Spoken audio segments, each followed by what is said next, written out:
Now I've just spent the entire segment on this. What have I done? That's coming up in the second hour. And I'm going to spend more and more time on this, more and more guests on this. But I like to get people on who I know are accurate, and I know this guy's accurate because I basically know everything he knows. He just is on it and more articulate because this is all he does. And he can give you the sources so you can prove to yourself right now we're telling you the truth. And it's a holocaust. There's no doubt. This is affecting us all. That's why if you study the Rockefellers and Rothschilds and the elites, they all have their own private farms in many cases. They have their own food organically delivered to them. They only go to special organic restaurants that are certified. They're always drinking reverse osmosis or specially filtered water. They know. They know. And most of us can't even afford to fully be off of what they're doing. And now when we try to force it into market by buying it, the feds come in and sue people and won't even let them properly certify they don't have hormones in them. Or that they don't have GMO. Or they say, oh no, we're going to start certifying GMO as healthy. And saying it's not GMO. And that's why allergies are exploding. That's why all of this is happening. It's why your kids have got pimples all over their faces. That's the body trying to kick all this out. Kids didn't have pimples 50 years ago, 100 years ago. Why now? Because we're being poisoned, and it's only getting worse. We are fighting back. Good things are happening. But first I want to give you the bad news, and then I want to give you the good news about GMO. Now, I've heard him on the radio. I've read some of his writings. I've ordered his book. But if it's anything like his info, it's all accurate because I study this all the time. But then I get up here and it's so much info, it's hard to spend my time articulating it. We've had Nobel Prize winners, top scientists on. That's where I learned everything that I heard Jeffrey Smith talking about. I can just tell you this guy's accurate. He just doesn't have my knowledge. He goes well past that, so I want to make him a regular part of this show. This is a short segment. We're about to break. But Jeffrey, in the time we've got before the break, tell us a little bit about yourself, your mission, your films, your books, what you're doing. Great.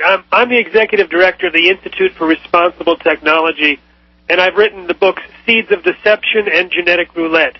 We're leading campaigns that we believe can end the genetic engineering of the food supply by informing consumers about the health dangers associated with genetically engineered foods and giving them non-GMO shopping guides so they can make healthier, non-GM choices. And you've got a couple different websites. Tell us about those. Well, seedsofdeception.com is one of our websites that has products, downloads, free newsletter. And our Institute for Responsible Technology is at responsibletechnology.org. And they link to each other, so if you just remember one, you'll get to the other. And you can sign up for a free monthly e-newsletter, listen to an hour-long talk, watch a sample video. We have the most recent book that I've written is called Genetic Roulette. And I worked with more than 30 scientists over 2 years to document all of the known health risks of genetically engineered foods. Well, see, I'm an addict of reading, all the scientific papers and even peer-reviewed studies, not just the news articles about them, and listening to you on radio and reading your writings. It's like, oh, I remember that, I remember that, I remember that. And I was shocked at all the stuff I'd forgotten, the incredible admissions they've made, and then as bad as I thought it was even more crazy because you kind of put it all into picture. When you put it all together and you read it together, you read thousands of sick, sterile, and dead livestock, thousands of toxic and allergic reactions, damage to virtually every organ and every system studied in laboratory animals. And then there's all sorts of assumptions that they used as the basis for safety claims, which turned out to be false. So taken together, we have irrefutable, overwhelming evidence of harm associated with these genetically modified foods.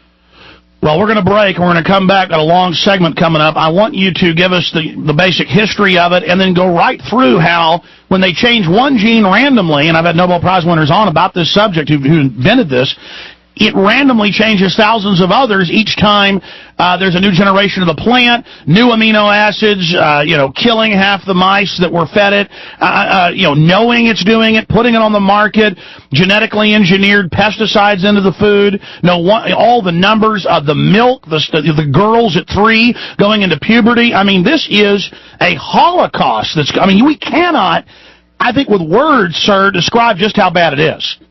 Well, it is pretty remarkable what a catastrophe our food supply is, and the biggest, most radical change in history is the genetic engineering of the food supply, which came under the radar in 1996 big time.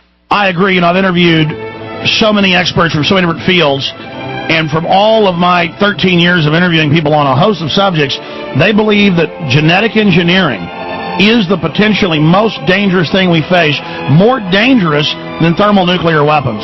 We'll be right back. And there's no controls, folks. It's all open air. It's out there. You're eating it. It's unbelievable. We'll talk to this amazing guest on the other side. He's the T-Rex of political talk.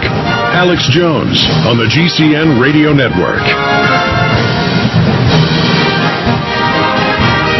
Okay, he interviewed scores of scientists for just one of his books alone. I'm telling you, the info he's going to give you is documented. We're very honored to have Jeffrey Smith with us from Institute for Responsible Technology, your consumer safety partner. There is a revolution brewing. When you hear the bad news, remember the good news in the second half of the hour is coming up. Sir, you've got the floor. Lay out what we're facing. Okay, the FDA should have been pretty heads up about this in the 1980s when a genetically engineered food supplement called L-tryptophan ended up killing about 100 Americans and causing 5,000 to 10,000 to fall sick. Many are still permanently disabled. Only the brand that was genetically engineered to produce this food supplement had these deadly contaminants that caused this epidemic. The only reason the scientists were able to discover it was because the disease was rare, acute, and came on quickly. If all three characteristics had not been in place, that same deadly L-tryptophan might still be on the market. Which begs the question, what about the genetically engineered crops that are on the market? Might they be producing the doubling of food-related illnesses in the United States, or the asthma and allergies, etc.? We don't know because there's no post-marketing surveillance, no human clinical trial. In fact, the FDA had urged their superiors, the scientists, we know this from documents made public from a lawsuit, their scientists had urged their superiors to require long-term safety studies because they said genetically engineered foods could create allergies, toxins, new diseases, and nutritional problems. But the White House had instructed the FDA to promote the biotechnology industry in 1992, and the person in charge of policy at the FDA was the former attorney of biotech giant Monsanto and later Monsanto's vice president.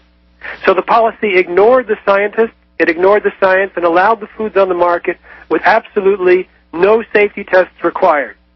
The FDA only has a voluntary consultation process in which the companies basically give summary data and don't actually give raw feeding study data or anything that they can actually evaluate safety. Only one company gave raw feeding study data. It was for a genetically engineered tomato.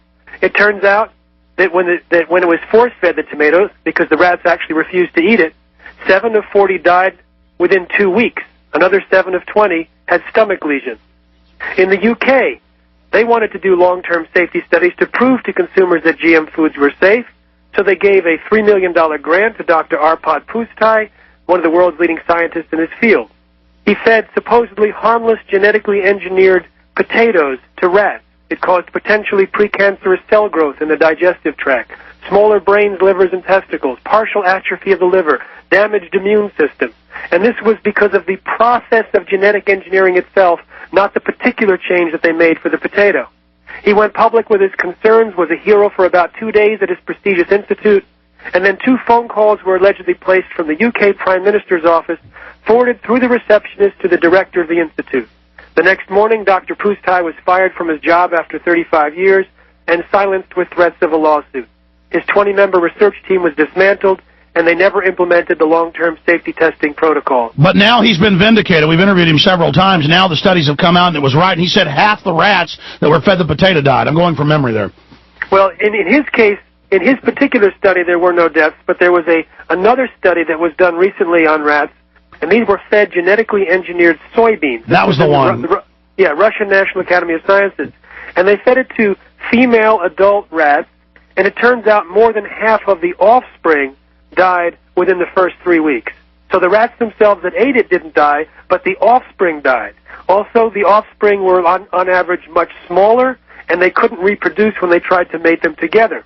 This woman who I was in a conference call with yesterday with the Ukraine, with a biosafety presentation, she describes how she did this study 3 times in a row with similar results, and then, for some reason, the rat food that was being bought by the Institute and to all of the rats turned out to switch to genetically engineered soy-based rat food. So she couldn't do any more studies, but after 2 months of feeding all of the rats in the facility genetically engineered soy-based rat food, she asked her colleagues, what's the infant mortality?